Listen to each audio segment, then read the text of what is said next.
খিলগাঁয়ের নন্দীপাড়ার ভাইরা, এই মুহাম্মাদিয়া হাফিজিয়া মাদ্রাসায় 7ই নভেম্বর মাগরিবের নামাজের পরে শত শত হাজার মানুষ চোখের পানি ফেলাইয়া নবীর ইশকের প্রমাণ দেখায় দিবা। নবীজি যদি আপনারে আমরা পাইতাম, জীবন দিয়ে ভালোবাসতাম। হযরত আবু বকর ওমরের বাড়িতে যায়, বলে ওমর রে, অন্তত তোরে সবাই ভয় পায়, আবি আক্কাস ভয় পায়া হয়তো একটু থাইমা যাবে। হযরত ওমর তরবারি দুইটা দুই হাতে লইয়া আবি আক্কাসের বাড়িতে যায়, বলে এই তরবারি আমি তোর পার কাছে রাখলাম, আমার তরবারি পৃথিবীতে কোনোদিন কারো পার কাছে রাখি নাই। এমনকি আমি ওমর জীবনের তরবারি পার কাছে রাখা মানে কাপুরুষের বর্ণনা দেয়া। আমি ওমর একবারে কাপুরুষ হইয়া ছোট বাচ্চার মতো তোর কাছে মাপ চাই। তুই জানোস না রে আবি আক্কাস, নবীর মাথা কাটার জন্য গেছিলাম আমি সকাল 11টায়, 11:30টায় আমার নিজের মাথা দিয়া তরবারি নবীর কদমে রাইখা সেদিন থেকে ওয়াদা করছিলাম, যেই তরবারি আপনার পায়ের উপরে রাখছি, এই তরবারি যদি কেউ আপনার ঘাড়ে উঠাইতে চায়, ওর ঘাড় দুনিয়ায় তার বডির সাথে থাকতে পারে না। এ কলিজার টুকরা ভাইরা, আমার মওলারে চোখের পানি দিয়া দেখায়া দাও। আবি আক্কাস বলে, ওমর রে, তুমি মক্কার ছেলে, আমি মদিনার ছেলে। আবি আক্কাসকে বলা হলো, তোর পাও দুইটা ধরছি, আমি ওমরের কল্লা উড়াই দে, কবি নবীর গায়ে একটা আঘাত করিস না। আবি আক্কাস বলতেছে, সবসময় সুযোগ আসে না। ওমর চিন্তা করলো, তোর যদি আমি কল 2 টুকরা বানায় হেলাই, নবী শুনতে পাইলে কষ্ট পাবে, কারণ নবীর সাথে তার ওয়াদাবদ্ধ, আগামীকালকে পিটানি দিবে। অতএব আমি ওমর হয়তো না পারলেও নবীর কলিজার টুকরা জামাই আলীরে পাঠায় দেই। মারহাবা বলেন। আলী রে, হয়তো আমার মেজাজ গরম ছিল, কিছু বইলে ফেলছি উল্টা সিধা। আবি আক্কাস মনে হয় আমার কথায় কষ্ট পাইছে, তুই একটু যায় যা, তোর ছেলে মেয়ে 2টা লয়ে যা, তুই তোর 500টা সন্তান লয়ে যা, দেখ একটু মায়া লাগে কিনা। আলীর তখন 5টা সন্তান। মারহাবা বলেন। ফাতেমার 5টা সন্তান। হযরত আলী 3টা সন্তানদের সাথে লইয়া আবি আক্কাসের বাড়িতে গেলেন। হাসান, হোসাইন, মোহসেন 3 জনকে লইয়া যখন আবি আক্কাসের বাড়িতে গেছে, ইন দি মিন টাইমে আবি আক্কাস দরজায় দেখাই বলতেছে, ভাইরে এটা কথা কই, আলী যে উদ্দেশ্য আসছো, সুযোগ সবসময় আসে না, সুযোগ সবসময় আসে না, তোমার সুযোগ কাজে লাগবে না। আমার সাথে নবী ঋণী আছে, আমি ওয়াদা করছি আগামীকালকে ইশারে পরে নবীর একটা চাবুক দিয়ে বাড়ি দিব। নাউজুবিল্লাহ বলেন না। বাজান এখন চোখের পানি ফেলবেন। আলী বললেন, তোর যত মনে চায়, আমার হাসান হোসেন রে তোমার সামনে প্রেজেন্ট করলাম, যতগুলা বাড়ি মন চাই দিয়ে দাও। আবি আক্কাস বলতেছে, অন্যায় তো আর দুধের বাচ্চা হাসান হোসেন করে নাই, তোমার ছেলে মোহসেন করে নাই, তোমার মেয়ে জাইনাবও করে নাই, অন্যায় করছে তোমার শ্বশুর মুহাম্মদ, বিচার হবে তার। ও আমার নন্দীপাড়ার ভাইরা, এখন চোখের পানি ফেলায় কাঁদবা। সমস্ত সাহাবীরা বাবা একবারে স্তব্ধ হয়ে গেল। পুরো মদিনার মধ্যে পাগলের সুরাত হয়ে গেল। ফাতেমা বারবার চিল্লায় আর আলীকে বলে, তুমি একটু যাইয়া বুঝাইয়া কও, সে জানো কখনই আমার অসুস্থ বাবার পিঠের মধ্যে বাড়ি না দেয়, আমি ফাতেমা কিন্তু স্ট্রোক করে মারা যাব। বাজান রে, আবি আক্কাস কারো কথা শুনে না। আবি আক্কাস ইশার পর্যন্ত অপেক্ষা করতেছে। এমনকি আবি আক্কাসের বড় ছেলে বাবা দাঁড়ায় বলে, আব্বা তুমি যদি নবীর গায়ে বাড়ি মারো, আমি কিন্তু তোমায় বাবা বলে পরিচয় দিব না। আবি আক্কাসের বিবি বলে, তুমি যদি কোনোদিন নবীর দিকে বাড়ি দেয়া তো দূরের কথা, চোখ তুলে তাকাও, আমি কিন্তু তোমার ঘর করব না। তুমি নবীরে বাড়ি দিয়ে কিন্তু ঠিক থাকতে পারবা না, নবীর গায়ে আঘাত করে তুমি ঠিক থাকতে পারবা না। ও আমার আশিকে রাসূল ভাইরা এবার একটু প্রমাণ করে দেখিয়ে দাও না। আবি আক্কাস বলে সুযোগ সব সময় আসে না, বউ কথা কবি না, থাকবি কি যাবি জানি না। তাহলে নবীরকে আঘাত করবা তুমি? যা বেটা কর, তারপরে তোরে বুঝাবো। আল্লাহু আকবার, জোরে কর। যা, তুই আগে নবীরে একটা বাড়ি মাইরায়, তারপরে দেখাবো তোরে, তোরে আমি খুন করব। যা। এবার কাঁদবেন যুবক ভাই, গুনাহ করতে লাগবে 60 বছর 70 বছর, আর আমার মাওলার মাফ করতে লাগবে 1 সেকেন্ড টাইম। 1 সেকেন্ড টাইম লাগবে। অন্তরের খবর কে জানে? যদি আমার নবী জানতো যে আবি আক্কাসের মনের মধ্যে কি আছে, তাহলে নবী গায়েব জানতো। কথা কর না, গায়েবের খবর কে জানে? আবি আক্কাসের মনে কি আছে কে জানে? এর দ্বারা বোঝা যায় নবী গায়েব জানতেন না। ভালো করে বুঝেন হাদিস। আবি আক্কাস মাগরিবের নামাজ পড়ছে, বাবা আসরের নামাজ পড়ছে, বিশ্ব নবীর অসুস্থ শরীর লইয়া জল চকির উপরে বসছে। সাহাবীরা একজন আর একজনের দিকে কানা ঘোষা করে, তলে কেউ মুনাফিকদের কাছ থেকে টাকা খাইয়া নবীর অপমান করতে চায়। ওমর তরবারি ফিট করে ফেলছে, যদি একবার আঘাত করে আবি আক্কাসরে মসজিদে নববীর বাইরে যাইতে দিব না, আরে 2 টুকরা করে ফেলবো, তোরা চাই দেখবি। বাজান রে, সাহাবীর একজন আর একদিকের দিকে পাগলের মতো হয়ে গেছে। আমার নবীর জামাটা উঠাইছে, আবি আক্কাস নবীর জামাটা উঠানো দেখা চাবুকটারে ফেলে দিয়া নবীর মাজাটা শক্ত করে ধরিয়া বুকের মধ্যে চাইবা ধরে বলে, নবী গো, আপনি কেমনে ভাবলেন এই রহমতের গায়ের মধ্যে আমি কেমনে একটা চাবুকের বাড়ি দেই? নবী যারে দেইখা বাবার কোটিপতি সম্পদ ছেড়ে দিয়ে আসছি গো নবী।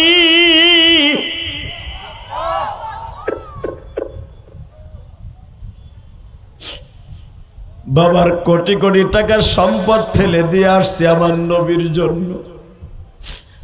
নবীর দপ্তরে হাদিয়া আসলে আমি আক্কাস খাই, আমার ছেলে মেয়ে খাওয়া দাওয়া করে, বাবার কোটি কোটি টাকার সম্পদ থাকার পরও ভিক্ষা করি।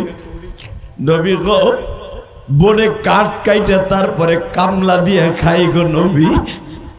নবী আপনার কাছে হাত পাতি, সাহাবীদের কাছে হাত পাতি গো নবী, আল্লাহর কাছে হাত পাতি। আপনি যাকাতের মাল আসলে, হাদিয়ার মাল আসলে আমার নবী বাইতুল মালের থেকে দেয়। বাবার কোটি টাকা থাকার পরও কোনোদিন বাবার কাছে গেলাম না।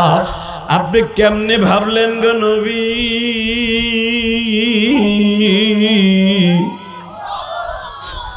আমি আপনার এই তুলার মতো বডির মধ্যে অসুস্থ শরীরে একটা চাবুকের বাড়ি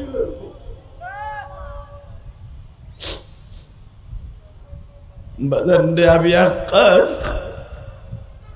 নবীর মোহরে নবুয়াতের ভিতরে বাবার ঠোঁট লাগায় দিছে, সিংহার মতো সারতাছে জিহ্বা দিয়ে। নবী আমার বলে, আবি আক্কাস রে, তুই আমার মোহরে নবুয়াত দেখার জন্য কি কায়দা করছো? আবি আক্কাস বলে, নবীজি আপনি একদিন বলছিলেন আমার মোহরে নবুয়াত আমার বিবিরাও সবাই দেখে নাই, মোহরে নবুয়াত যার চোখে পড়বে তার জন্য জান্নাত অজীব হয়ে যাবে। নবী আপনার বডিটা আজও পর্যন্ত কেউ দেখে নাই। নবী আপনার এই পিঠটা দেখার জন্য আমি এই কায়দা করছি। বাসান রে, আমার নবী কি কোনোদিন দাওয়াতের কাজ বন্ধ করার লোক?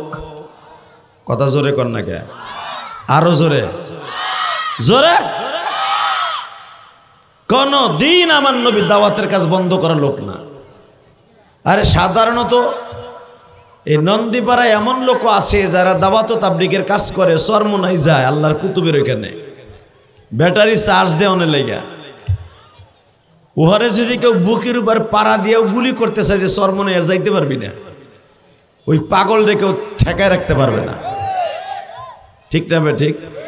এই যে আসতেছে এই মাসের 24, 25, 26, 26, 27, 28 যেই পাগলগুলো যাবে 26, 27, 28 চরমনার মাঠ থেকে যারা টেস্ট পাইছে, যারা মজা পাইছে, এই মজার থেকে কেউ তাদের সরাইতে পারবে না, ঠিক না? ভালো করে বুঝেন তো। আমার নবী হলো দাওয়াত ও তাবলীগের পাগল। বেঈমান যতই বলুক দাওয়াত ও তাবলীগের কাজ করতে পারবি না। পৃথিবী একদিকে, আমার নবীর দাওয়াত আর একদিকে। কথা কন না কেন? আবু লাহাব আমার নবীর চাচা ছিল, আর চাচা আবু লাহাব একদিন ডেকে ডেকে বলে, ভাতিজা তোর যন্ত্রণায় আজকে আমরা অস্থির হয়ে গেলাম, তোর জন্য বাহিরে মুখ দেখাইতে পারি না, তোর জন্য আজকে এলাকার মানুষের কাছে দাম পাই না। তোরে একটা কথা কই, কি? হয়তো তুই আমাকে মাইরে ফেলা, নয় তোরে আমরা মাইরে ফেলাই। নাউজুবিল্লাহ বলেন। বাজান, আমার নবী কি মাইরে ফেলানো জিনিস? আহারে, আমার নবী এমন একজন মানুষ ছিলেন, আমার নবীর চেহারার দিকে তাকাইলে গুনাহ ঝরে যেত। ইমানের হালাতে একবার তাকাইলে চোখের জ্যোতি বাড়ত। সুবহানাল্লাহ, বাড়ি যেয়ে কইয়েন। আমি আবার বলছি, বাজান রে, আমার নবী এমন একজন মানুষ, একবার যদি আমার নবীর দিকে কেউ নেক সুরাতে তাকাইতো, একবার তাকাইতে দেরি আছে বাবা,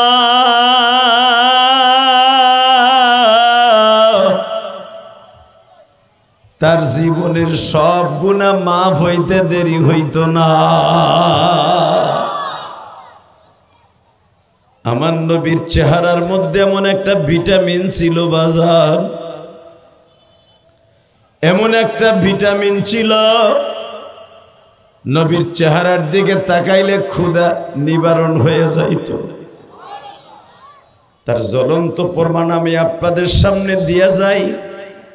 খন্দকের মাঠে যখন সাহাবা একরাম যুদ্ধের জন্য খাল খনন করতেছে, এই যে আপনাকে নন্দীপাড়ায় একটা দেখা যাইতেছে বাবা, খাল দেখা যায় না? প্রায় আধা কিলোমিটার লম্বা একটা খাল, আর এই দিকে হলো বাবা 130 ফিট চওড়া একটা খাল, গভীর হইতেছে 21 ফিট। বিশাল বড় একটা গর্ত খনন করতেছে আমার নবী, যেন এই খালকে ওভারটেক করে আবু সুফিয়ানের বাহিনী মদিনার পরে আক্রমণ করতে না পারে। সুবহানাল্লাহ কইলেন না? তাহলে বোঝা গেল আমার নবী যুদ্ধের দিক দিয়ে সারা পৃথিবীতে যত সেনাপ্রধান আছে, যারা যুদ্ধের কোয়ালিটি সম্পন্ন একজন সেনাপ্রধান, তাদের মধ্যে আমার নবী সর্বোচ্চ, সর্বোত্তম। ঠিক না বেঠিক? খাল খনন করলে বেঈমান গুলো ওই পার থেকে এইবার আসতে পারবে না। এইটা আপনি কি মনে করলেন? এই বুদ্ধিটা কই থেকে পাইল আমার নবী? মক্কার ভিতরে, মক্কার মতো জায়গা যেখানে আমার নবীর এই বুদ্ধিটা কে দিল যে আপনি যদি এখানে গর্ত খনন করেন, চারিদিকে পাহাড়, মাঝখানে এই রোডটা পুরোটা খাল খনন করে রাখেন, যেন ওরা খাল ওভারটেক করে আপনার সাহাবীদের পরে আক্রমণ করতে না পারে। সুবহানাল্লাহ কোন? খাল খনন করতে গিয়ে 15 দিন সময় লাগলো। কয়দিন? জোরে কোন? 15 দিন সময় লেগে গেল আমার নবীর। প্রায় 1000 থেকে 1500 সাহাবী খাল খনন করতেছে। এবার দিলটা নরম করবেন।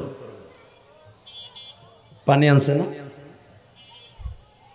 সাহাবীরা যখন খাল খনন করতেছে, খাল খনন করার সময় আহা, বিশাল বড় একটা শিলাখণ্ড, পাথরের খণ্ড, ঠান্ডা চা দেন। এটা আসলে পাগল, ও আমার দুশ্মন যে ঠান্ডা পানি। আল্লাহ হেফাজত করুক, জোর করে আমিন। আল্লাহ তো আমার দিকে তাকান, আমার বিশ্বনবী দেখলেন এই পাথরটাকে অন্তত 40 জন সাহাবী কুড়াল দিয়া, কোদাল দিয়া, শাবল দিয়া পিড়াইয়া সরাইতে পারে না, ভাঙতেও পারে না। আমার নবী একটা শাবল হাতে নিয়ে একটা বাড়ি দিলেন। এক বাড়িতে 40 মণ ওজনের পুরা পাথরটা 10টা টুকরো হয়ে গেল। আরো জোরে। 10টা টুকরো হওয়ার পরে নবী আমার বললেন, এখন 2-3 জনে উঠাইয়া খালদারে প্রচার করো। কথা বলা যাবে না, ভলান্টিয়াররা কথা বলা, আস্তে ইশারা কাজ করেন। যারা রাস্তায় দাঁড়ায় আছেন বসেন, একটা লোক রাস্তায় থাকবে না। কি আশ্চর্য, এখানে দাঁড়ায় দাঁড়ায় কথা কইতেছে ওনারা। আল্লাহ আপনি আমাদেরকে মাফ করে দেন, জোরে কোন আমিন।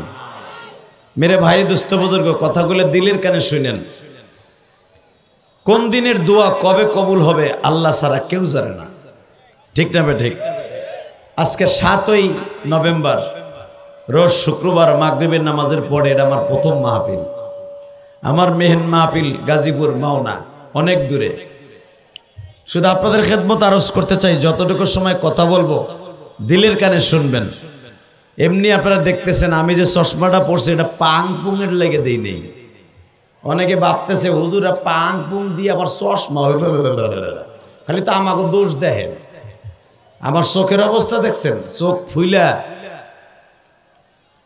মরা ব্যাঙের মতো হয়ে গেছে, রসগোল্লা।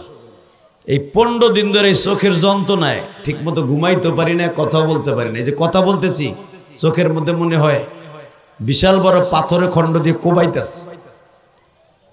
দোয়া করেন যেন চোখটা আল্লাহ ভালো করে দেন, জোরে কোন আমিন। এই যে আলোর দিক তাকাইলে কলিজাটা বের হয়ে যায়। মেরে ভাই দোস্ত বুজুর্গ,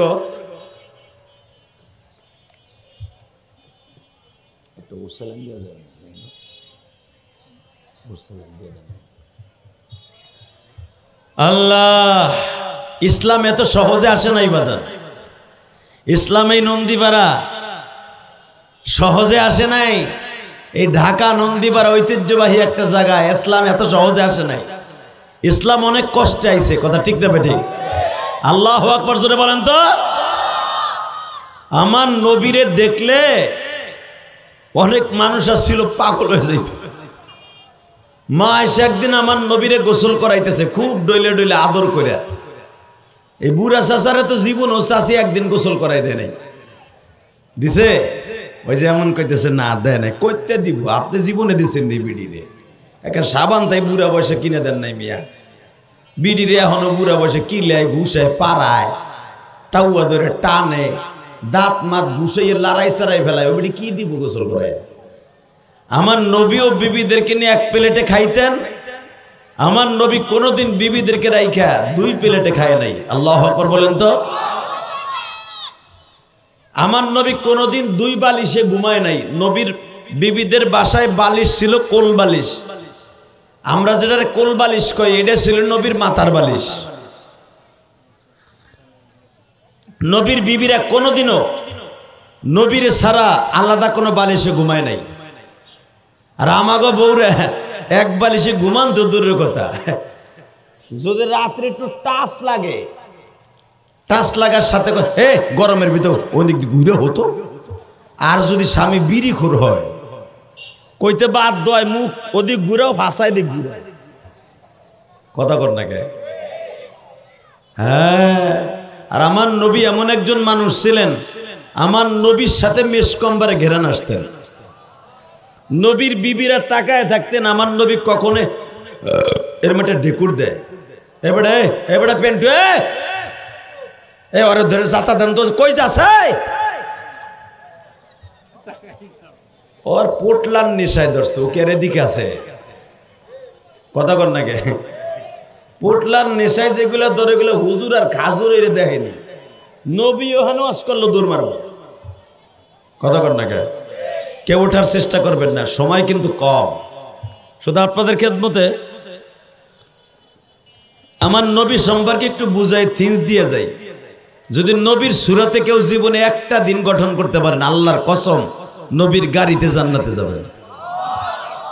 নবীর কথা শুনে যদি কেউ সুবহানাল্লাহ জোরে বলেন, আপনার আমল নামায় এই সারা দুনিয়ার মধ্যে যত জায়গা আছে নেকের দ্বারা ভরপুর হয়ে যাবে। কলিজার টুকরা যুবক ভাইরা, জীবনে তো কত সময় নষ্ট করলা মোবাইলের পিছনে, সেরির পিছনে, মদের পিছনে, পোটলার পিছনে। সব সময়টা এক জায়গায় করে এক পালায় দাও, আর এই মাদ্রাসার মাহফিলে মাত্র একটা ঘন্টা এক পালায় দাও। এই একটা ঘন্টার শূন্যস্থান কোনোদিন পুরো হইব না। অতএব আমার দিকে তাকাও, এই মদিনাতুল মুহাম্মাদিয়া মাদ্রাসার এই এতিমখানার ঐতিহ্যবাহী আপনাদের উত্তর নন্দীপাড়া রসুলবাগ মসজিদ সংলগ্ন এই খিলগাঁয়ের ঐতিহ্যবাহী একটা জায়গা। এখানে আমি এইবার দিয়ে মনে 4 বার আইলাম। আলহামদুলিল্লাহ বলেন। আল্লাহ, এই মাঠটা খুব বরকতপূর্ণ মাঠ। এখানে আমি গুনাহগারের মতো লোক, মাঠটা যদিও ছোট্ট, কিন্তু এখানে যারা বসবাস করে অধিকাংশ নবীর পাগল, অধিকাংশ আমার আল্লাহর পাগল। তাহলে মাগরিবের টাইমে এত লোক হইবে আমি কল্পনাও করি নাই। বলেন তো আল্লাহু আকবার। আল্লাহ, এখনো যারা দোকানপাটে রাস্তাঘাটে ঘোরাফেরা করতেছে, গো বাড়িঘর তুমি চিনো, ওই বেটারে তুমি একটা ধাক্কা দিয়ে হয়তো খালের মধ্যে ফেলাই দাও, নাহলে প্যান্ডেলের ভিতরে নিয়ে ধাক্কা দিয়ে ফেলাও। জোর কোনা আমিন। ইলিয়াস রহমান জিয়াদি ইশারে নামাজের আযান হইলে থাকবো না। শুধু একটা কথার উত্তর দিতে হবে, এই জমিনটা কার? হুকুম চলে কার? ওই আল্লাহ আছে না? আছে। এবার আমি দেখবো নবীর প্রেমিক কয়জন আছেন, ওই রাস্তার প্রেমিক কয়জন, আর নবীর প্রেমিক কয়জন, আর আমার প্রেমিক কয়জন। রেডি? ওই দেখো এই রাস্তার দিক চাইয়ে দিয়েছে। বাসান রে মা আয়েশা বলতেছেন, নবীজি আপনার একটু মনটা চাই, ডইলে ডইলে একটু গোসল দেই। আমার নবী বললেন, আয়েশা রে আমার শরীরটা আজ পর্যন্ত কাউরে দেখাই নাই। প্রশ্ন আসতে পারে, বউ কি নবীর শরীর দেখে নাই? না গো বাবা, আমার আল্লাহর নিষেধ ছিল, নবী আপনার এই বডিটা অন্য পুরুষের মতো না। আল্লাহু আকবার জোরে বলতে হবে, কারণ আপনার পিঠের মধ্যে 2 ঘাড়ের মাঝখানে একটা মোহরে নবুয়াতের চিহ্ন আছে। এইটা তো দুনিয়ার সব মানুষ দেই নাই। হে আমার নন্দীপাড়ার বাইরা,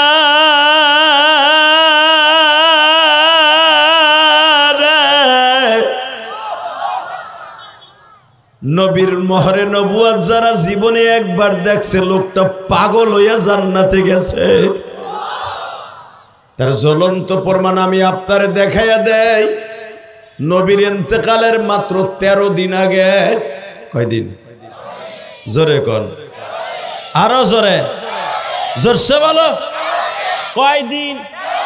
এই স্টেজ যারা বসেন কথা কোন চাচা, নবীর কথা জিগাইছি, শেখ হাসিনা খালেদার কথা জিগাই নাই।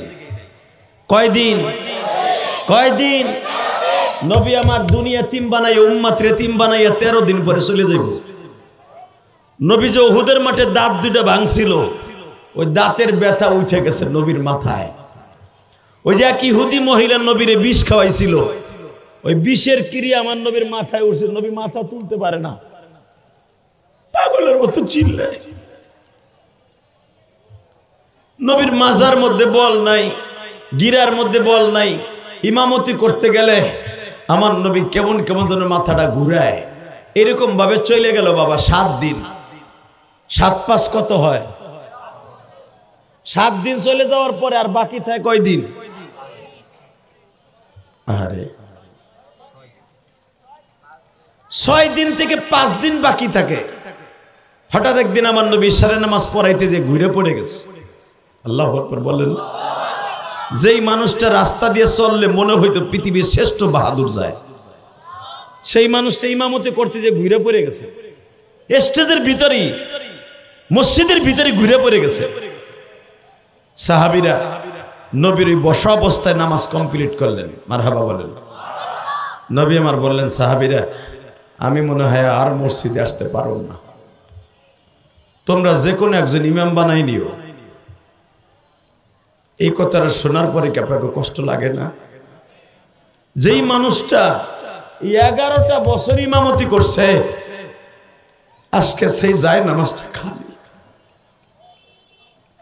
আপনার আমার কাছে তো নবীর প্রেম নাই, সাহাবীদের কাছে এমন প্রেম ছিল, নবীর যায় নামাজের দিক তাকাইলে পাগল হয়ে যাইত।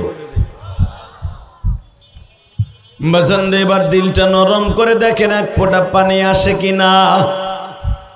আমার বিশ্ব নবীর যায় নামাজটা বাবা আবু বকরের জন্য খাস হয়ে গেল।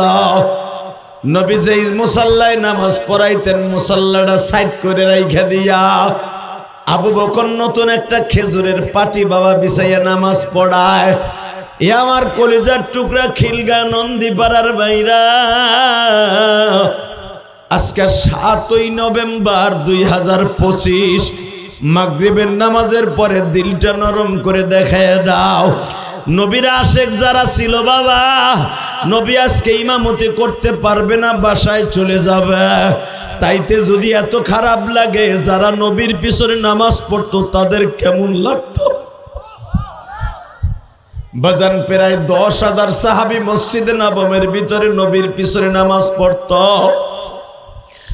আজকে আবার নবী ঘরে চলে গেছে ফজরের থেকে, আর নবী আসে না। বাজান সরমনে আল্লাহর কুতুব যেদিন মারা গেল আপনারা জানেন, বৃষ্টি হইতেছিল সরমনের মাঠে। অনেক পাগলগুলা বাবা বাস বায়া বায়া দাম দাম করে তালের বিষের মতো জমিনে পড়ছিল। অনেক পাগলগুলি তারে ঠান্ডা করতে চাইছিল, ঠান্ডা করতে পারে নাই। ঠিক হযরত ওমরের মতো বাহাদুর নবীর মৃত্যুর কথা শুনে পাগল হয়ে যায়। যে একবার বলবে আমার নবী মারা গেছে, তারে আমি মেরে ফেলবো। আল্লাহু আকবার জোরে বলতে পারলেন না? যে বলবি নবী মারা গেছে ওরে মেরে ফেলবো আমি ওমর। তাহলে বুঝুন সাহাবীদের হাল কি অবস্থা হয়েছিল। তো এই বাচ্চাগুলো কথা বলে, এই এখন ভলান্টিয়ার এখানে দাঁড়াও তো ছোট ভাই। এই যে একজন হাত পিছর দিক দিয়ে চোরের মতো খাড়া রয়েছে, বেটা কিচ্ছু কয় না। আল্লাহ কবুল করুক, জোরে না আমিন। এই হুজুর একজন খারান তো আল্লাহর ওলি, ওই ব্রিজেতে একজন খাড়া করান তালবে এলেম যে কোনো হরেন দিবেন এখান থেকে অটো রিক্সা যাওয়ার সময়। আল্লাহ বাবা কষ্ট হইতেছে আপনাদের? আমার খুব কষ্ট হয়, এমনি মাথা খুব যন্ত্রণা, ওই বাহিরের আউট সাউন্ড আসলে আমি কথা বলতে পারি না। আল্লাহ আমাদের সবাইকে মাফ করে দিক, জোর করে আমিন। টনটা বাড়াও ছোট ভাই, টনটা বাড়াও, টন টন। এ কলিজার ভাই আমার, বেশটা হালকা বাড়াও, শুধু আমার দিকে তাকাও।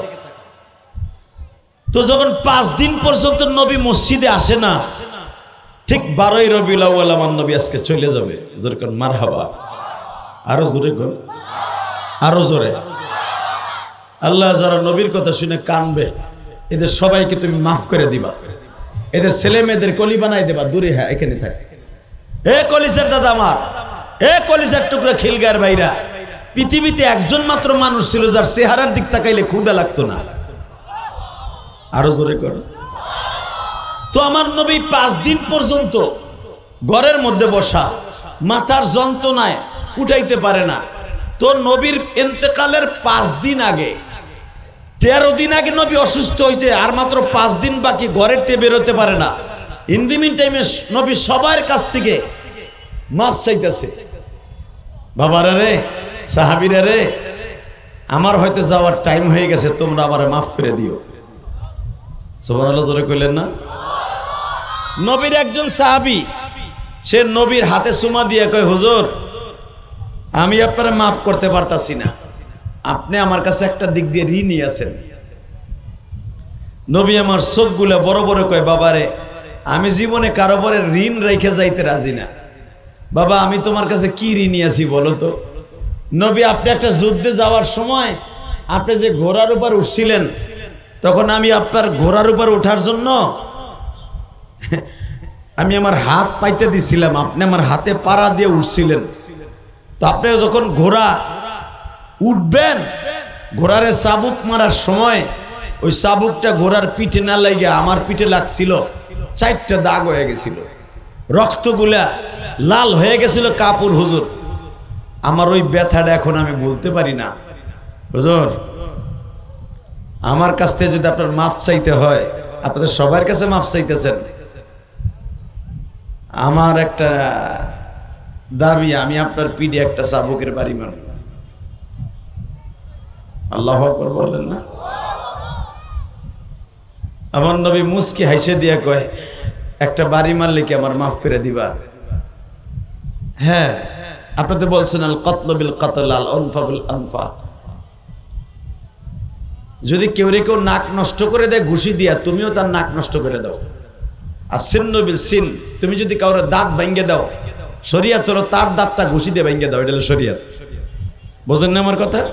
কোরআনে আল্লাহর হুকুম। নবী আপনি আমার বাড়ি দিয়েছিলেন, একটা বাড়ি দিলে আমার আর কোনো দাবি থাকবো না। নবী আমার বললেন, তুমি কি সবাই সামনে বাড়ি দিবা? আমি তো অসুস্থ মানুষ, না গোপনে দিবা? ওই সাহাবী বলে, হুজুর আমার যখন আপনি বাড়ি দিছিলেন তখন অন্তত শত শত সাহাবী ছিল যুদ্ধের মাঠে, আমি সাহাবীদের সামনেই বাড়ি দিব।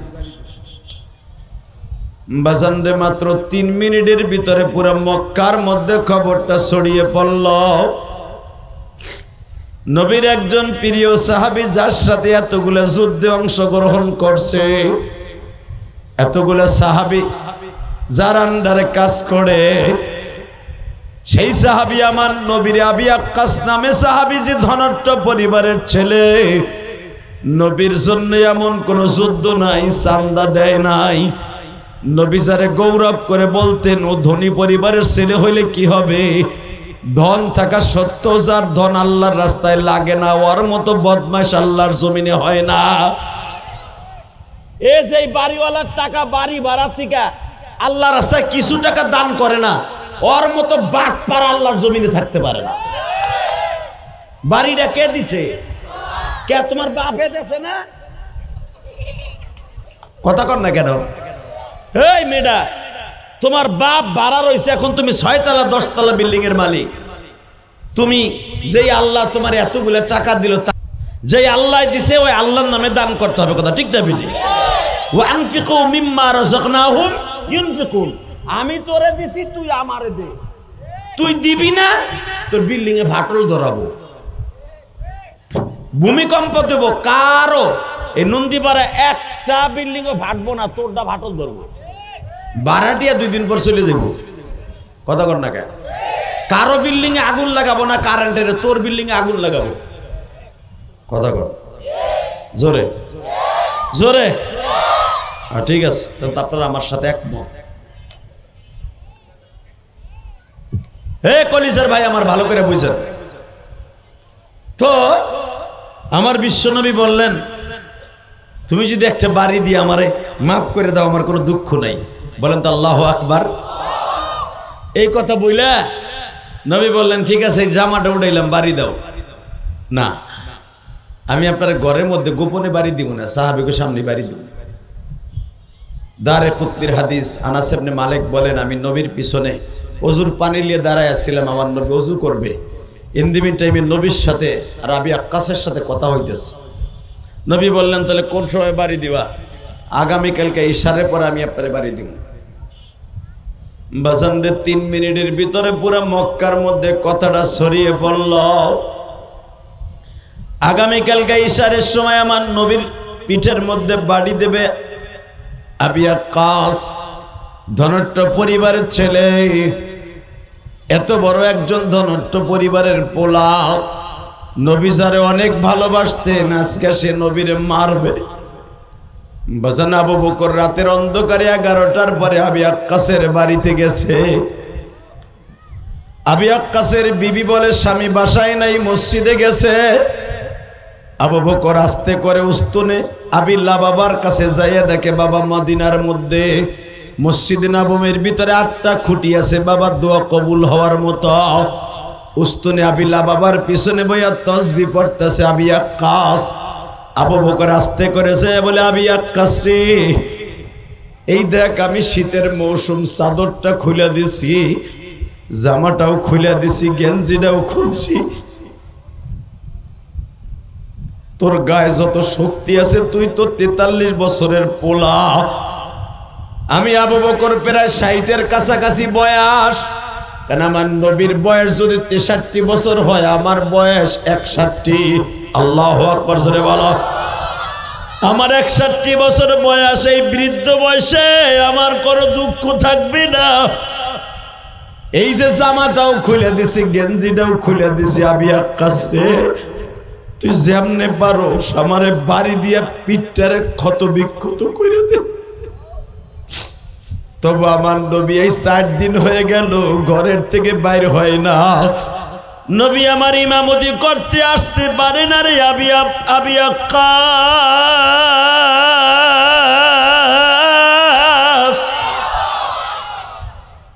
আমার এতিম নবীর গায়ে জীবনে একটা মশা মাছি পড়ে নাই। যদিও মশা মাছি পড়তো সুমা দিয়া চলিয়ে যাইতো। আবি আক্কাস রে তোর পাও দুইটা ধরছি, তুই আমারে শত শত সাহাবীদের মধ্যে চাবুক মার, আমার এতিম নবীর গায়ে চাবুক মারিস না। আবি আক্কাস বারবার বলে সুযোগ চিরদিন আসে না, একবারই আসে। এই সুযোগ হাতছাড়া করতে রাজি না। আবু বকর বলে তাইলে কি তুই মুনাফিক হয়ে গেছো? আমি মুনাফিক হইছি না মোমেন হইছি দেখা যাবে আগামীকালকে ইশারের পরে। আল্লাহু আকবার জোরে বলতে থাকা। এ খিলগাঁয়ের নন্দীপাড়ার ভাইরা, এই মুহাম্মাদিয়া হাফিজিয়া মাদ্রাসায় 7ই নভেম্বর মাগরিবের নামাজের পরে শত শত হাজার মানুষ চোখের পানি ফেলাইয়া নবীর ইশকের প্রমাণ দেখায় দিবা। নবীজি যদি আপনারে আমরা পাইতাম, জীবন দিয়ে ভালোবাসতাম।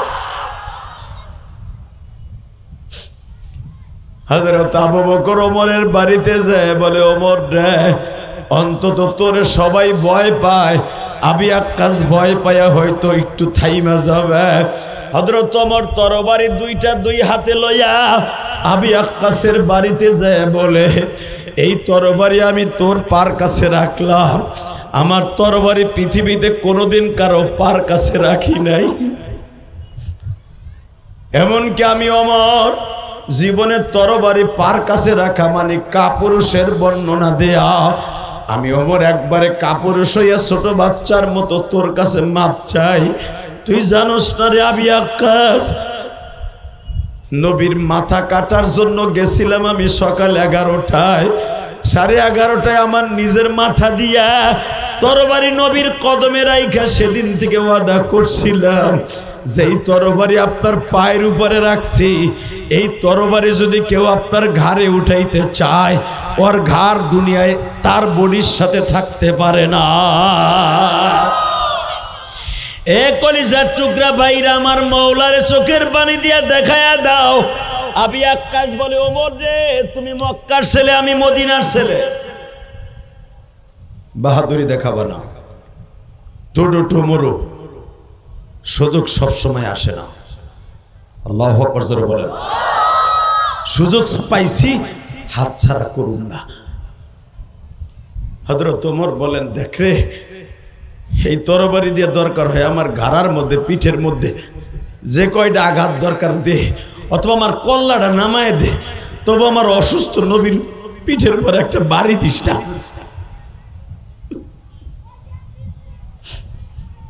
আমার কলিজার টুকরা খিলগাঁয়ের ভাইরা, আমি জানি যারা আশেকে রাসূল তাদের চেহারার মধ্যে এখন কালো বর্ণ হয়ে যাবে। আমার নবীর কথা শুনে চোখের মধ্যে পানি জমা যাবে। বাজান রে, শুধু আমার সাথে একটা ওয়াদা দেন, এই জামানায় যদি কেউ বলতো বাইতুল মুকাররমের ইমাম সাহেব আব্দুল মালিক রে আমি একটা চাবুক দিয়ে বাড়ি দিব, আমার মন বলে কওমি মাদ্রাসার আলেম গুলা ওরে পিটাইয়া দুনিয়ার থেকে খতম করত। কথা কন না কেন? এশিয়া মহাদেশের মধ্যে শ্রেষ্ঠ আলেমদের মধ্যে আব্দুল মালিক সাহেব একজন। ইনায়েতুল্লাহ আব্বাসীর একটা সামসা বাটপার, সে আব্দুল মালিক সাহেব কয় বৈট্টা মৌলবী, বৈট্টা বিসি মৌলবী। আরে আব্দুল মালিক সাহেবের একটা ছেলে যদি মুইটা দেয় তুই বাইসে যাবি গা, কথা কর না কেন? এত পরিমাণ ছাত্র আব্দুল মালিকের। আব্দুল মালিক সাহেব এমন একটা বৈঠা বেড়া বহ, এই বাচ্চাগুলা আমার দিক তাকাও বাবা, তোর আল্লাহর ওলি, জোরে কর মারহাবা। এই বাচ্চাগুলো একদিন আল্লাহর ওলি হয়ে যাবে যেদিন আমি থাকবো না। আব্দুল মালিক সাহেব জানেন কতবার আল্লাহর ওলি? ওই লোকটা যে কত বড় বুজুর্গ তার স্যান্ডেলের দিক তাকাইলে বোঝা যায়, কথা কর না কেন? 300 টাকার এক জুতা, প্লাস্টিকের জুতা, পায়ে দিতে দিতে বলতে বলতে তালের ডোঙ্গা হয়ে গেছে। ওইটা দিয়ে হজে যায়, ওইটা পায়ে দিয়ে জুমায় যায়, ওইটা পায়ে দিয়া বাংলাদেশের বড় বড় কনফারেন্সে যায়, ওই জুতাটা পায়ে দিয়েই খতিবগিরি করতে যায়। নিরহংকার একজন মানুষ আমার নবীর মতো। আল্লাহু আকবার জোরে বলেন না কেন? হ্যাঁ, আমার যদি বকস দুঃখ নাই কেন, আমি হলো টেডি মৌলানা, আমারে বক, আমার কোনো কোয়ালিটি নাই, কোয়ালিটি সারা মৌলানা আমি, আমারে গালিদের কিচ্ছু আসে যায় না। কিন্তু আব্দুল মালিক সাহেব বাংলাদেশের একটা নক্ষত্র, এরে যে গালি দিবি ওর জায়গায় পুঁতে ফেলাবো বেটা, হাতের নাগারে যদি কোনোদিন পাই, কথা কর না কেন? একজন আব্দুল মালিক সাহেবকে গালি দিলে যদি কওমের আলেমদের শরীরে আগুন লাগে, দোজাহানের বাদশা যার জন্য ওমর ছিল জানোয়ার, নবীর ছায়াতলে সে হয়ে গেছে আনোয়ার। আল্লাহু আকবার জোরে বলতে পারো না? এবার একটা আওয়াজ দিতে হবে। যদি কাদিয়ানির গোষ্ঠী আমার নবীরে গালি দিয়া বলে নবী মুহাম্মদ একটা চরিত্রহীন, নবী মুহাম্মদ কোনদিন শেষ নবী না, তার চরিত্রে ভেজাল ছিল, এই জন্য মির্জা গোলাম মোহাম্মদ কাদিয়ানির আমরা নবী বানাইছি, কওমি উলামা একটা দীপ্ত কণ্ঠে আওয়াজ দেন। এই 15ই নভেম্বর সরওয়ার্দী উদ্যানে আলেম উলামাদের ডাক আসছে, খতমে নবুয়তের কান্ডারি, খতমে নবুয়তের পাগল পীর সাহেব মধুপুর ডাক দিয়েছে, সারা বাংলার তাওহীদি জনতা সরওয়ার্দী উদ্যানে উপস্থিত হবে, উপস্থিত হয়ে দেখাই দিবে কাদিয়ানির বাংলাদেশে থাকবে কোনো দুঃখ নাই, মুসলমান নাম নিয়ে থাকতে পারবে না, পারবে না, পারবে না, পারবে না। এই প্রস্তাবে কে কে রাজি আছো? আল্লাহকে দুই হাত দেখায় দাও, দেখায় দাও।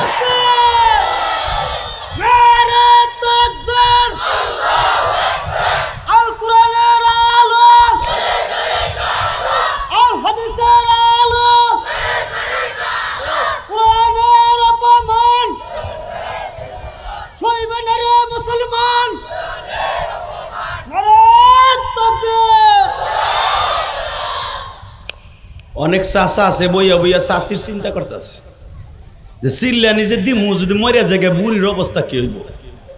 এ বুড়া, এই তাকবীর দেয়া তোমার জন্য ফরজ ছিল। আল্লাহু আকবার জোরে বলো তো। কোরআনের অপমান, বিশ্ব নবীর অপমান সইবে না রে মুসলমান, এই শব্দটা বলা প্রত্যেকটা মুসলমানের জন্য ফরজ বেড়া।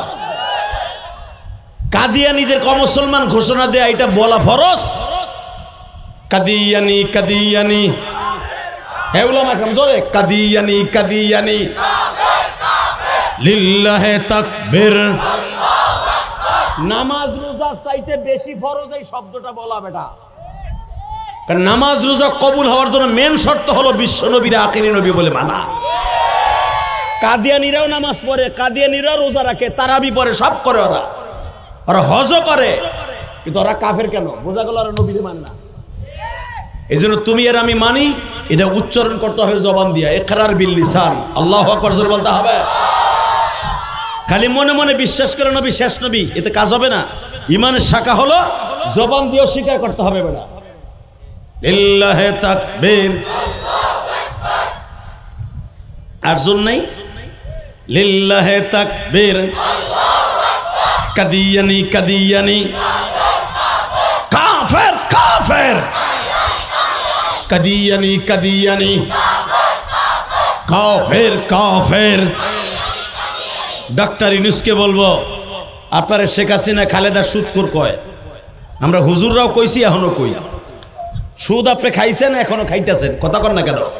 গ্রামীণ ব্যাংক যতদিন বাংলাদেশে থাকবে আপনার সুদের খাতায় নাম থাকবে। সব উলামা একরাম বলতে হবে, কিন্তু আল্লাহ পাক আপনার ক্ষমতার মস্তদে বসিয়েছেন, আপনার কোনো ভোটের দরকার নাই। কথা বলে না কেন? আপনি নির্ভোটের প্রধান উপদেষ্টা। আপনি যে ইলেকশন করবেন, ইলেকশনেরও সিস্টেম নাই। আপনার ভোট কমিয়ে যাবে, কাদিয়ানীদেরকে কাফের ঘোষণা দিলে এটারও সমস্যা নাই। আপনার এগুলো লাগবেই না। আপনার যেটা লাগবে, শেখ হাসিনা খালেদার দলের যারা আছে, হুজুর দলের যারা আছে, জামাত ইসলাম আলাগো লাগবে, কাদিয়ানি গো ভোট এমপি হওয়ার লেগে। মনে রাখতে হবে, আপনার তোর ভোট লাগবে না। আপনি মরার আগে একটা কাম করে যান, আপনার এই সরকারের আমলে কাদিয়ানীদেরকে কাফের ঘোষণা দিয়ে যান। অন্তত আল্লাহ পাকে রসুলে আপনার গুনাহ মাফ করে দিতে পারে। কথা ঠিক না বেটে? তাকান এইদিকে, ওই আল্লাহ এখন আছে না নাই? আবি আক্কাসকে বলা হলো, তোর পাও দুইটা ধরছি, আমি ওমরের কল্লা উড়াই দে, কবি নবীর গায়ে একটা আঘাত করিস না। আবি আক্কাস বলতেছে, সবসময় সুযোগ আসে না। ওমর চিন্তা করলো, তোর যদি আমি কল দুই টুকরা বানায় হেলাই, নবী শুনতে পাইলে কষ্ট পাবে, কারণ নবীর সাথে তার ওয়াদাবদ্ধ, আগামীকালকে পিটানি দিবে। অতএব আমি ওমর হয়তো না পারলেও নবীর কলিজার টুকরা জামাই আলীরে পাঠায় দেই। মারহাবা বলেন। আলী রে, হয়তো আমার মেজাজ গরম ছিল, কিছু বইলে ফেলছি উল্টা সিধা। আবি আক্কাস মনে হয় আমার কথায় কষ্ট পাইছে, তুই একটু যায় যা, তোর ছেলে মেয়ে দুইটা লয়ে যা, তুই তোর 500টা সন্তান লয়ে যা, দেখ একটু মায়া লাগে কিনা। আলীর তখন 5টা সন্তান। মারহাবা বলেন। ফাতেমার 5টা সন্তান। হযরত আলী 3টে সন্তানদের সাথে লইয়া আবি আক্কাসের বাড়িতে গেলেন। হাসান, হোসাইন, মোহসেন 3জনকে লইয়া যখন আবি আক্কাসের বাড়িতে গেছে, ইন দি মিন টাইমে আবি আক্কাস দরজায় দেখেই বলতেছে, ভাইরে এটা কথা কই, আলী যে উদ্দেশ্য আসছো, সুযোগ সবসময় আসে না, সুযোগ সবসময় আসে না, তোমার সুযোগ কাজে লাগবে না। আমার সাথে নবী ঋণী আছে, আমি ওয়াদা করছি আগামীকালকে ইশারে পরে নবীর একটা চাবুক দিয়ে বাড়ি দিব। নাউজুবিল্লাহ বলেন না? বাজান এখন চোখের পানি ফেলবেন। আলী বললেন, তোর যত মনে চায়, আমার হাসান হোসাইন রে তোমার সামনে প্রেজেন্ট করলাম, যতগুলা বাড়ি মন চাই দিয়ে দাও। আবি আক্কাস বলতেছে, অন্যায় তো আর দুধের বাচ্চা হাসান হোসাইন করে নাই, তোমার ছেলে মোহসেন করে নাই, তোমার মেয়ে জাইনাবও করে নাই, অন্যায় করছে তোমার শ্বশুর মুহাম্মদ, বিচার হবে তার। ও আমার নন্দীপাড়ার ভাইরা, এখন চোখের পানি ফেলায় কাঁদবা। সমস্ত সাহাবীরা বাবা একবারে স্তব্ধ হয়ে গেল। পুরো মদিনার মধ্যে পাগলের সুরাত হয়ে গেল। ফাতেমা বারবার চিল্লায় আর আলীকে বলে, তুমি একটু যাইয়া বুঝাইয়া কও, সে জানো কখনই আমার অসুস্থ বাবার পিঠের মধ্যে বাড়ি না দেয়, আমি ফাতেমা কিন্তু স্ট্রোক করে মারা যাব। বাজান রে, আবি আক্কাস কারো কথা শুনে না। আবি আক্কাস ইশার পর্যন্ত অপেক্ষা করতেছে। এমনকি আবি আক্কাসের বড় ছেলে বাবা দাঁড়ায় বলে, আব্বা তুমি যদি নবীর গায়ে বাড়ি মারো, আমি কিন্তু তোমায় বাবা বলে পরিচয় দিব না। আবি আক্কাসের বিবি বলে, তুমি যদি কোনোদিন নবীর দিকে বাড়ি দেয়া তো দূরের কথা, চোখ তুলে তাকাও, আমি কিন্তু তোমার ঘর করব না।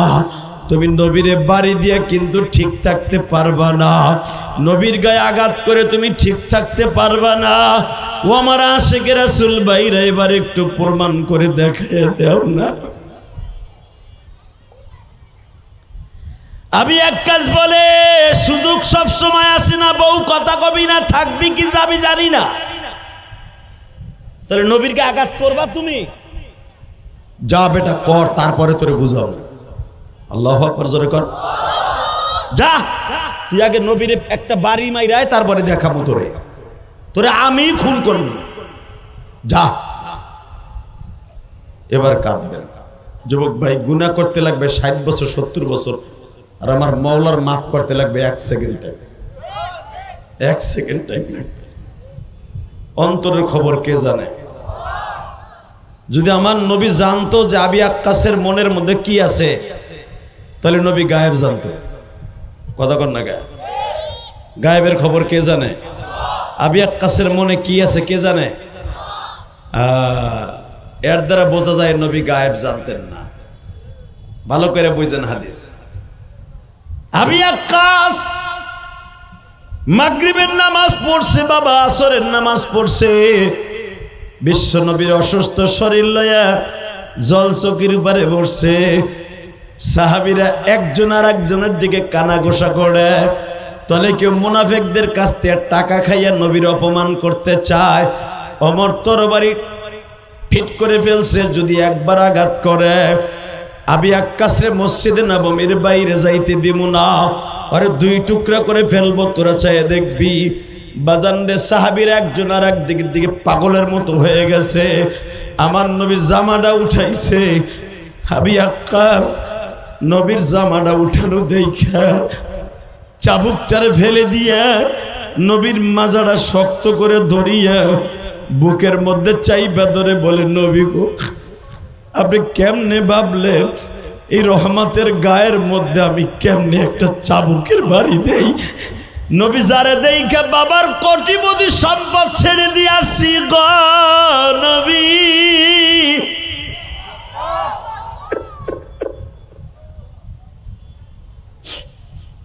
বাবার কোটি কোটি টাকার সম্পদ ফেলে দিয়ে আসছি আমার নবীর জন্য।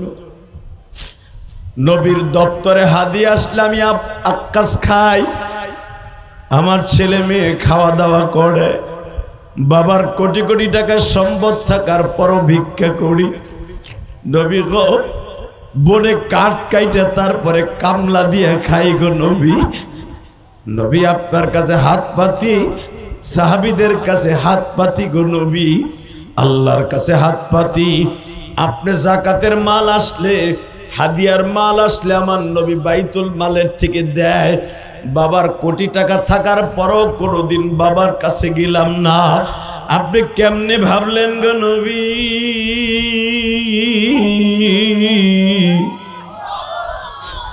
আমি আপনার এই তুলার মতো বডির মধ্যে অসুস্থ শরীরে একটা চাবুকের বাড়ি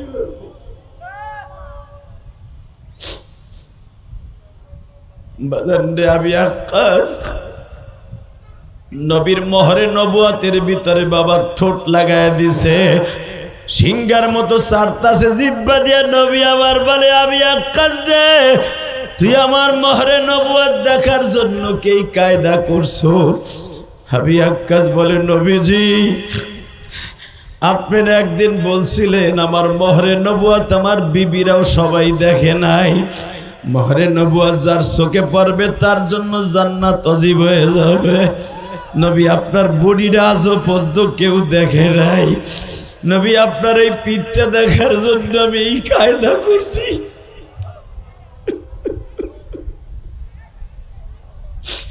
আল্লাহ দেখো, আমার নবীর কথা শুনে যাদের চোখে পানি আসছে, আমি জানি না এদের মধ্যে কার জানো জনম দুঃখিনী মা মা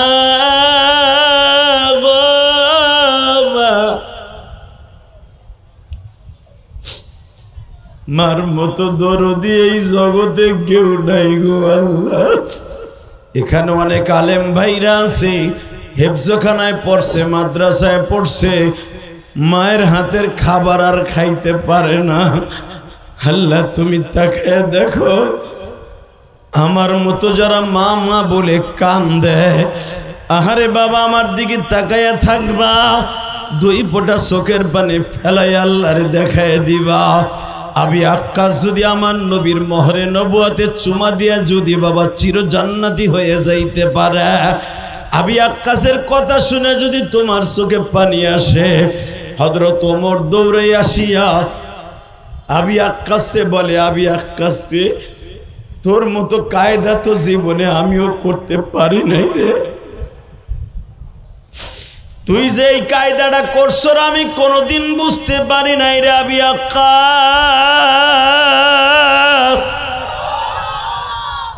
বরঞ্চ আমি তোর সাথে বেয়াদবি করছি, তুই আমারে মাফ কইরা দিস। ও আমার নন্দীপাড়ার ভাইরা, খিলগার ভাইরা, আমি দেখতেছি মাগরিবের নামাজের পরে আজকে 7ই নভেম্বর, জুমার দিন শেষ হয়ে মাগরিবের পরে অনেকের চোখে পানি, অনেকের চোখের পানি মুছতাছেন বাবা। জীবনে কার দোয়া কখন কবুল হয়ে যাবে মওলা ছাড়া কেউ জানে না। আমি আপনাদের দুইটা পায়ে হাত দিয়ে বলি, এই দুনিয়া থাকার জায়গা না হইও বাবা। গত পরশুদিন একটা ছেলে আমার কাছে আসছে, হুজুর আপনি ওয়াজ শুনে আমার মা প্রতিদিন রাত্রে ঘুমাইতো, হুজুর আমার মা আজকে দুনিয়ার থেকে বিদায় নিয়ে চলে গেছে। হুজুর আমার মায়ের জানাজা ও জোহরের নামাজের পরে, হুজুর আপনি তো মায়ের পাগল বক্তা। হুজুর আজকে আমি 16 বছরের যুবক, কলেজে পড়ি। হুজুর আমি মেট্রিক পরীক্ষা যখন দিব, আমার মা আমার পড়ার টেবিলের পিছনে দাঁড়ায় দাঁড়ায় সারা রাত ডিউটি পালন করছিল। হুজুর আমার বড় ভাইরা একজন ইটালি থাকে আর একজন জার্মান থাকে। হুজুর আমি ছোট, সবে মাত্র মেট্রিক পাস করিয়া কলেজে ভর্তি হয়েছি। হুজুর হুজুর আমার মা আমারে ছাইরা চইলা গেল, আমি কেমনি লেখাপড়া করবো হুজুর?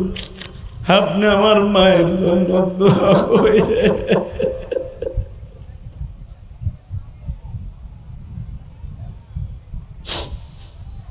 আমার নদী পাড়ার বাইরা, খিলগায়ের বাইরা, ওই ছেলেটার বুকটা যদি তখন ভারিয়া দেখতে পারতাম, মায়ের জন্য কত ব্যথা রে মা রে।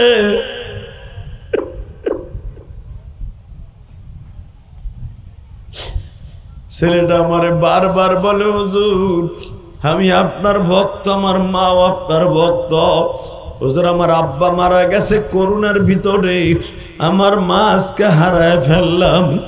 আমি বললাম মায়ের ঋণ শোধ করতে পারবা না, পৃথিবী লেখা দিলাও, তবে একটা কথা তোমারে বলে দিয়ে যাই, মায়ের জন্য এইভাবে চিল্লা পাল্লা কান্নাকাটি না করে বেশি বেশি করে দান করো। আল্লাহু আকবার জোরে বলতে পারলেন না? এ বাবা, ইলিয়াসুর রহমান জিহাদি 12 বছর বয়সে মা হারাইছি।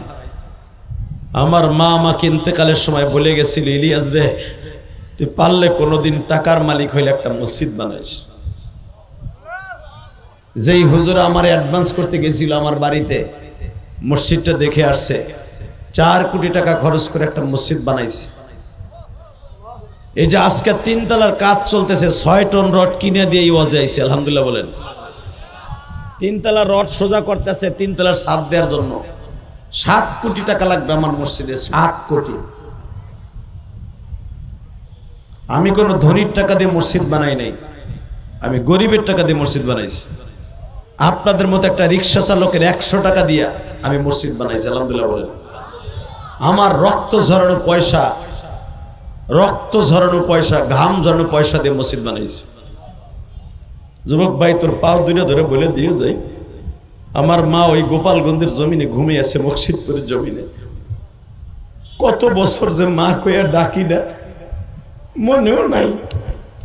12 বছরে পোলা ছিলাম আমি, মা কি জিনিস ওই সময় কি আর বুঝতাম রে।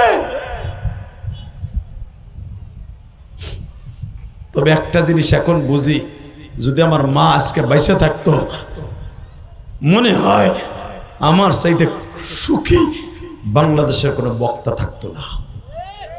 আমার সব আছে, গাড়ি আছে, বাড়ি আছে, সব আছে, আমার মা নাই। এই কলিজার টুকরারা, আমার আলেম ভাইরা, আপনারা অনেকে ইমামতি করেন, অনেকে মসজিদে খেদমত করেন, আপনার ছেলে দামি কি আছে যার মা বাইসে আছে?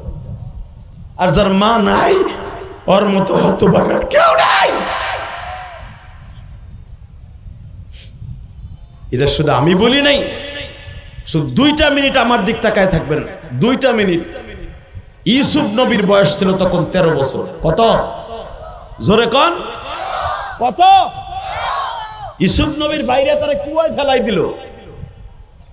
3 দিন পরে কুয়ার থেকে সওদাগাররা, কারণ মিশর থেকে তারা কেনান হইয়া সিরিয়ায় যাইতেছিল, মক্কা মদিনায় আসবে, সিরিয়ায় আসবে সফর করতে।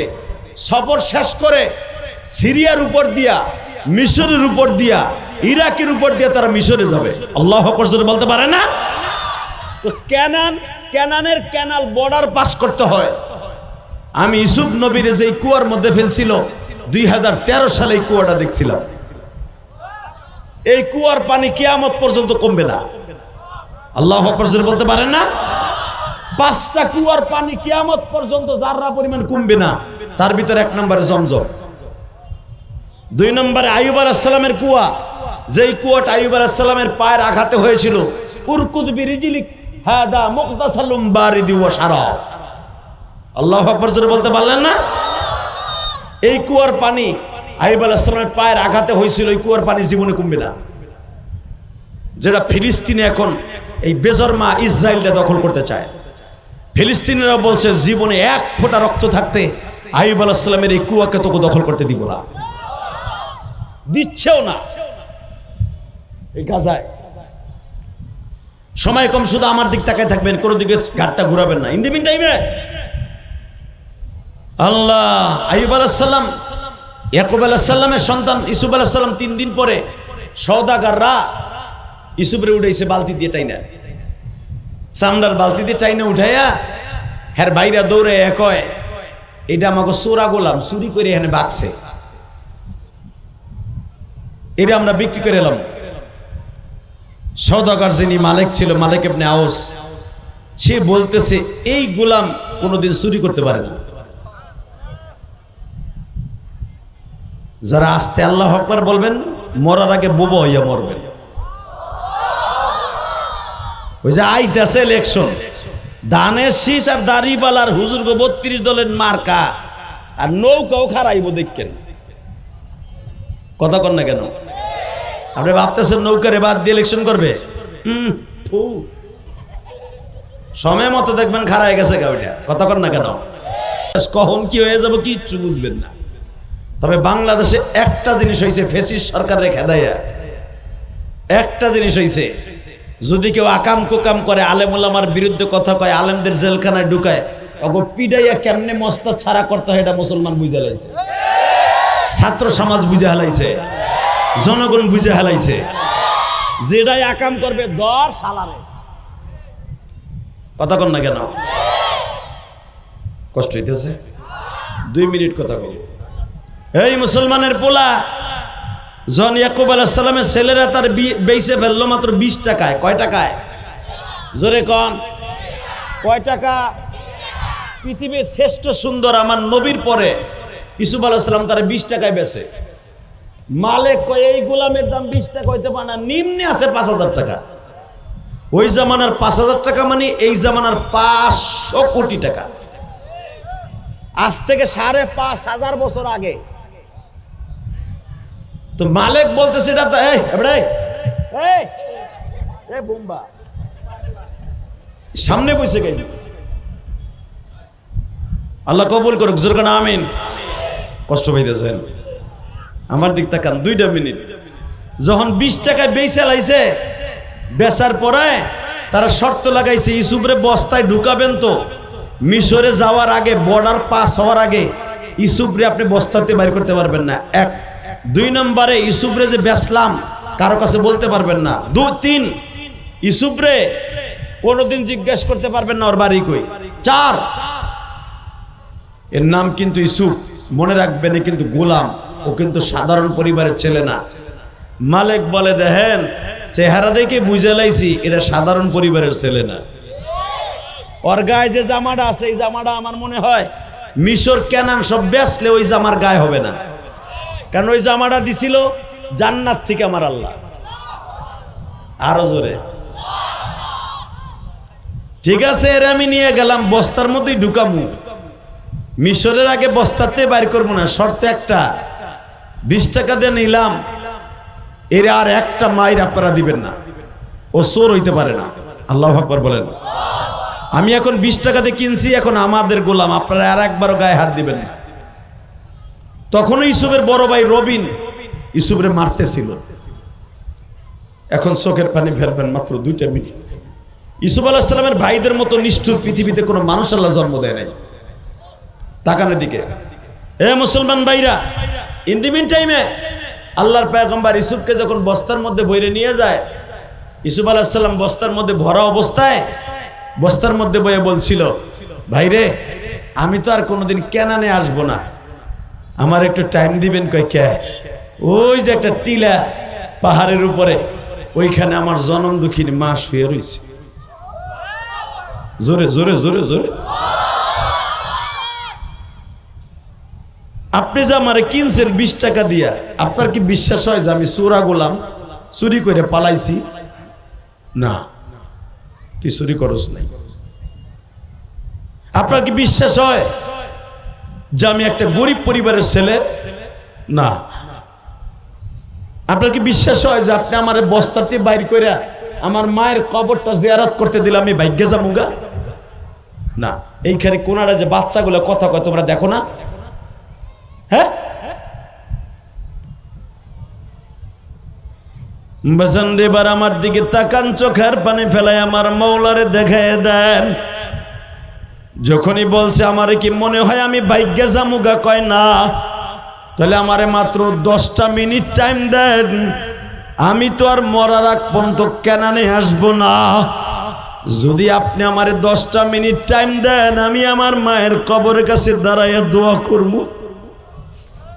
বাজানরে মালিক বলে আমার 20 টাকা গোল্লায় যায় জাগা, তুই যদি ভাগ্যে যাস তাও আমার দুঃখ নাই রে বাবা ইউসুফ, কারণ তোর চেহারার মধ্যে আর তার পোশাকের মধ্যে বোঝা যাইতেছে তোর চাইতে দামি মানুষ আর আল্লাহর জমিনে নাই। বাবা তোরে অন্ধকার তাঁবুর মধ্যে ঢুকাইছি, কোনো বাতি লাগে না, তোরে রাস্তার মধ্যে বসাইলে কোনো আলো লাগে না, তোর গায়ের আলোতে যদি এত আলো হয় এই মানুষটা কোনোদিন চোরা হইতে পারে না। ও আমার নন্দী পাড়ার বাইরা, খিলগায়ের বাইরা, চোখের পানি ফেলাইয়া দেখো মাওলারে কবুল করাইতে পারো কিনা। আল্লাহর পয়গম্বর ইউসুফ মায়ের কবরের কাছে দাঁড়াইলেন। সূরা ইউসুফের তাফসিরে দেখবেন মুফতি শফি রহমাতুল্লাহ লেখেন, আল্লাহর পয়গম্বর ইউসুফ মার কবরের কাছে দাঁড়ায় কান্দের বলে, মা গো মা, তোমার ইউসুফ কেনান ছাইরা যাইতেছে গো মা। মা আমি আমার ভাইদের সাথে ওয়াদা দিছি মরার আগ পর্যন্ত আর কেনানে আসবো না, কারণ আসলে যদি আব্বা চাই না ফেলে যে আমারে গোলাম কইয়া বিক্রি করছে, আসলে বাগে খায় নাই। মা আমি এই জন্য জীবনে মরার আগ পর্যন্ত কেনানে আসবো না। বাবা দেখবেন ইউসুফ আলাইহিস সালাম মিশরে তার বাবারে নিছে, কিন্তু সে নিজে কেনানে আসে নাই। মারহাবা বললেন না? এখন দিলটা নরম দেখতে চাই, কলিজা, এ কলিজার নন্দীপাড়ার বাইরে তাকা। ইউসুফ আলাইহিস সালাম মার কবর কাছে দাঁড়ায় হাত তুলে বলে, মা আমি যাই, মা ও মা আমি যাই, তুমি আমার মাফ করে দিও মা। আল্লাহর পয়গম্বর রাও যদি মায়ের পাগল থাকে, কোন যুবক যদি কোনো বাদদারি বাঁকা বাজান যদি মা বাবার পাগল থাকে, ওই মানুষটা সে আল্লাহরও পাগল থাকবে। আল্লাহর পাগল হয়ে কবরে যাওয়ার নিয়ত আছে না নাই? হাত দুটো উঠে আল্লাহরে জোরে একটা ডাক দাও তো, ডাক দাও জোরে একটা আল্লাহ বলে ডাক দাও। 7ই নভেম্বর আজকে এটা প্রথম মাহফিল মাগরিবের পরে, এই ঢাকা খিলগাঁও নন্দীপাড়ার ভাইরা 7ই নভেম্বর জুমার দিনে আল্লাহকে জোরে একটা ডাক দাও মাগরিবের নামাজের পরে। আল্লাহ চাইয়া দেখো ছোট্ট ছোট্ট বাচ্চারা তোমারে ডাকে। 7ই নভেম্বর আলেম ওলামা তোমারে ডাকে। 1.5 ঘন্টা আলোচনা করার পরে তোমার একটা পাগল ময়দান ছেড়ে যায় নাই। আমি জানি নাই মাগরিবের পরে খিলগাঁয়ে নন্দীপাড়া মুহাম্মাদিয়া হাফিজ এতিমখানা মাদ্রাসার মাহফিলে মাগরিবের নামাজের পরে আল্লাহ এদের মধ্যে কার জানো মা নাই গো মা, কার জানো বাবা নাই। আল্লাহ আমি অনেকের চোখে পানি দেখছি। এই মাগরিবের নামাজের পরে 7ই নভেম্বর এই নন্দীপাড়া খিলগাঁয়ের জমিনে সকলের বাবা মাকে মাফ করে দাও, জোরে কোন আমিন। বাবা আমি আমার মসজিদের 3 তলার কাজ ধরছি আজকের থেকে। আমার 4 কোটি টাকা চলে গেছে। আমার মায়ের একটা ওসিয়ত পালন করতে যাইয়া। আপনি কি পারবেন না আপনার মায়ের ওসিয়তটা পালন করতে? পারবেন? যদি কেন হুজুর আমার মা তো ওসিয়ত কইরাই যায় নাই। পৃথিবীর সবচেয়ে বড় ওসিয়ত হলো মা ইন্তেকালের সময় আল্লাহরে বলে গেছে জিবরাইলের সাথে আজরাইলের সাথে, আমার ছেলে যেন ভালো রাস্তায় থাকে, আমার ছেলে যেন 5 ওয়াক্ত নামাজ পড়ে, আমার ছেলেরা যেন আল্লাহর রাস্তায় বেশি বেশি দান করে। ভাইরান আমি শুনতে পাইলাম এই মোহাম্মদিয়া মাদ্রাসাটা 100-র উপরে ছেলে বোর্ডিং এ খায়। বাবা বছরে 250 থেকে 300 বস্তা চাউল লাগে। ও বাবা বর্তমান সরকারের আমলে চামড়ার যে দাম, আপনারা কইছেন না কোরবানিতে চামড়া দিছি, তাই এখন টাকা দি মুখা 150 টাকা করে 1 লাখ টাকার চামড়া বেচছে, 1 লাখ টাকা গরু। কথা কর না কেন? অতএব আমি আপনাকে 2টা পাও ধরে বলে যাব, আমার মাহফিল দ্বিতীয় মাহফিলটা অনেক দূরে, আমি আপনাকে পাও ধরছি, এই দুনিয়া থাকার জায়গা না, এই দুনিয়া থাকতে পারবো না, থাকার কোনো সিস্টেম নেই। যদি আপনার পয়সায় একটা এতিম ছেলে কোরআনের হাফেজ হয়, আপনি হাফেজের বাপ হবেন, আপনি জান্নাতে যাবেন। একটা লোক লাভ দিয়ে দাঁড়িয়ে বলতে পারবেন হুজুর আপনি তো কোটি কোটি টাকা খরচ করে মসজিদ বানাইছেন, মাদ্রাসা বানাইছেন, হুজুর আমরা তো কোটি টাকা পারবো না, তবে একটা জিনিস পারবো, কি? আমি আমার মায়ের জন্য, বাবার জন্য, এই এতিমখানার জন্য দরকার 1 বছর সময় লাগাইয়া, সামনে রমজান আসতেছে, আমার মায়ের ঋণ, আমার বাবার ঋণ শোধ করার জন্য 10,000 টাকা দিতে পারবো হুজুর। 10 মাসে 10,000, 1,000 করে টাকা দিতে পারবো যদি 10টা লোক আমি পাই। এই যে আমার মাথায় যে চুল দেখতেছেন, আল্লাহর কসম আমি বাংলাদেশে আসার পর একটা বেলেটও লাগাই নাই,